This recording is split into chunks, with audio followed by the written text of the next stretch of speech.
Good morning बच्चों।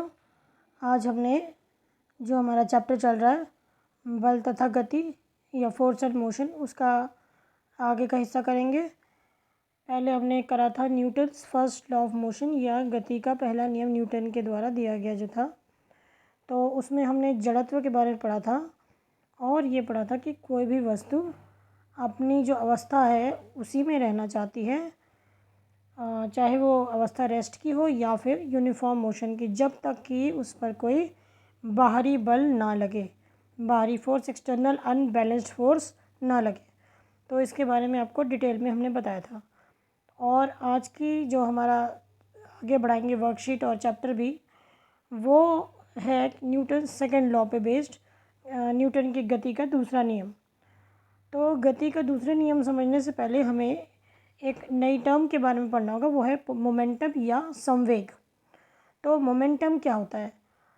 आपने देखा होगा कि हमें बल लगाना यदि किसी चीज़ पे या कोई वस्तु बल लगा रही है तो वो दो चीज़ों पे डिपेंड करता है। एक तो उसका द्रव्यमान क्या है और दूसरा उसकी वेलोसिटी क्या है, यानी कि उसकी गति की जो चाल है वो कितनी है।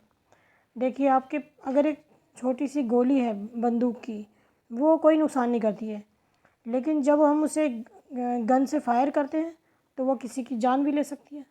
तो यहाँ पे आपको क्या पता चला कि गोली तो छोटी थी मगर उसकी वेलोसिटी बहुत ज़्यादा थी। इसी तरह से अगर आपके पास एक ट्रक रोड पे खड़ा है तो वो कोई नुकसान नहीं देता, लेकिन यदि वही ट्रक 5 किलोमीटर प्रति घंटे की स्पीड से भी आ रहा है तो वो किसी की जान भी ले सकता है। तो इसका मतलब क्या हुआ कि दो चीज़ें इम्पॉर्टेंट है, एक तो वस्तु का द्रव्यमान, मास उसका, और दूसरी उसकी वेलोसिटी। तो न्यूटन ने यही टर्म निकाली कि मास और वेलोसिटी मतलब द्रव्यमान और जो उसकी चाल है उसको दोनों को गुणा कर दें तो ये टर्म कहलाती है संवेग या मोमेंटम। तो इसमें मोमेंटम का ही प्रयोग किया गया है। तो मोमेंटम क्या है? किसी वस्तु का, उस वस्तु का द्रव्यमान गुणा उसकी चाल। ये एक वेक्टर क्वांटिटी है क्योंकि ये वेलोसिटी इसमें आएगी। तो और इसकी यूनिट क्या होगी? मास को हम मेजर करते हैं किलोग्राम में और वेलोसिटी को मीटर पर सेकंड में। तो मोमेंटम का यूनिट क्या हो गया? Kilogram metre per second. तो अब हम आते हैं Newton second law of motion पे कि वो क्या कहता है। Newton second law of motion कहता है rate of change of momentum is directly proportional to the unbalanced force applied. मतलब संवेग परिवर्तन की दर जो है वो ही बल के बराबर होती है। जो असंतुलित बल है उसके बराबर, उसके प्रोपोर्शन में जाएगी, उसके बराबर होगी। तो अब हम इसको कैसे निकालेंगे इसका एक्सप्रेशन?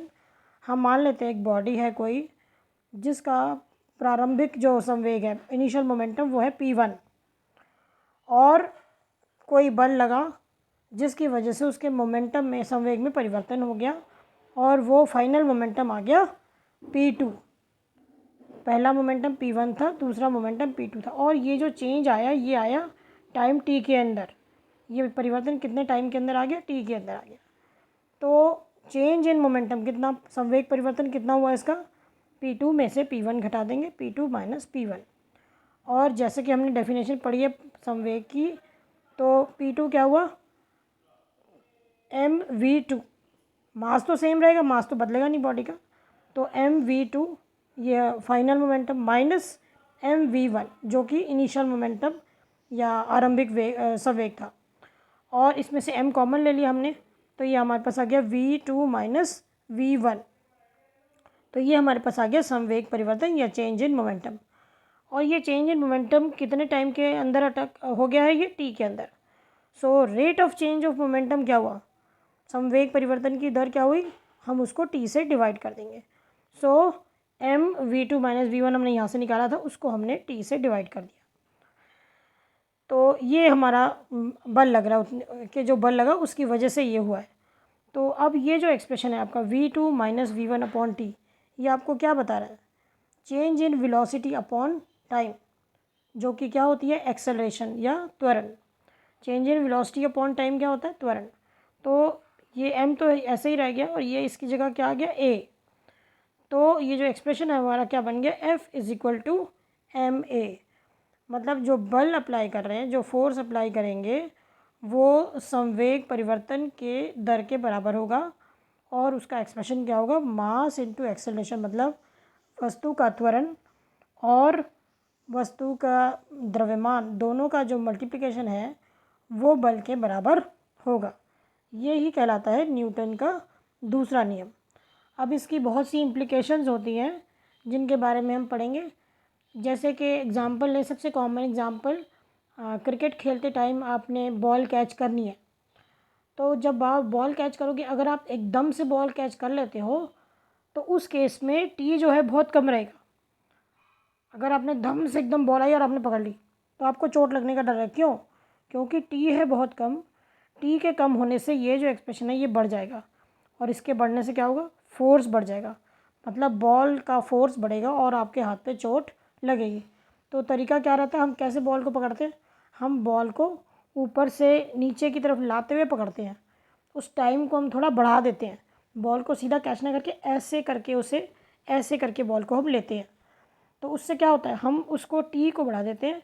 टी को बढ़ाने से ये पूरा एक्सप्रेशन कम हो जाता है और इसके कम होने से एफ़ कम हो जाता है, मतलब हमारे हाथ पर फोर्स कम लगता है और हम घायल नहीं होते हैं।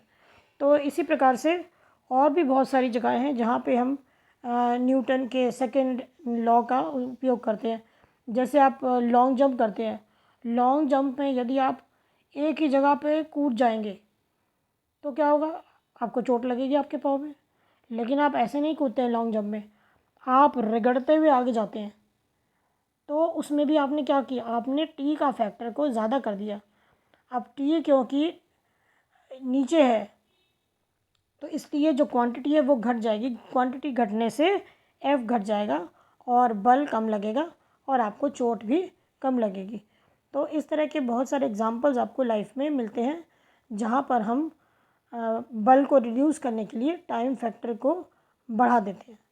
सो ये आपकी आज की वर्कशीट है और ये जो एक्सप्रेशन है, इस एक्सप्रेशन के बेस पे जो न्यूमेरिकल दिया हुआ है आपको वो हल करने की कोशिश करेंगे और फिर बाद में हम जब सॉल्यूशन देंगे इस वर्कशीट का तो फिर आप कंपेयर करेंगे अपने आंसर्स।